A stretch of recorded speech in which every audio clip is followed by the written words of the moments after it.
منزل کے حصول کے لیے درست ہمت میں سفر جاری رکھیں۔ Chief of army staff general Qamar Javed Bajwa. Army chief کا کہنا ہے سیکیورٹی چیلنجز کے پیش نظر قومی مفاد ہر چیز سے بالاتر ہے۔ ملک دشمن عناصر کی سازشیں ناکام بنائی جائیں گی۔ مسئلہ کشمیر اقوام متحدہ کی قراردادوں کے مطابق حل ہونا چاہیے۔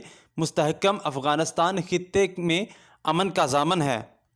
ISPR کے مطابق جنرل قمر جاوید باجوہ کی زیر صدارت کور کمانڈر کانفرنس کا انعقاد ہوا، جس میں ملک کو درپیش اندرونی و بیرونی چیلنجز کا جائزہ لیا گیا۔ پاک فوج کی آپریشنل تیاریوں سمیت افغان امن عمل کا بھی جائزہ لیا گیا۔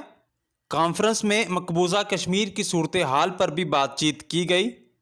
کانفرنس میں مقبوضہ کشمیر کی صورتحال پر عالمی فورمز پر بڑھتے احساس کو مثبت طور پر نوٹ کیا گیا۔ کانفرنس کے شرکاء نے اتفاق کیا کہ مقبوضہ کشمیر میں بدترین انسانی اور سیکیورٹی بحران ہے۔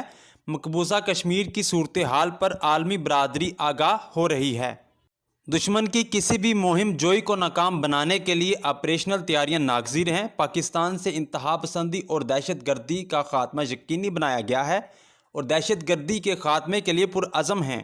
بلوچستان اور گلگت بلتستان میں امن و ترقی متاثر نہیں ہونے دیں گے۔ شرکاء نے افغانستان میں امن و استحکام سے متعلق اتفاق کیا کہ مستحکم افغانستان خطے میں امن کا ضامن ہے۔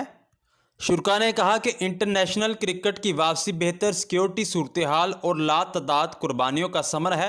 آرمی چیف کا کہنا ہے ہم اپنی منزل کی طرف بڑھتے رہیں گے۔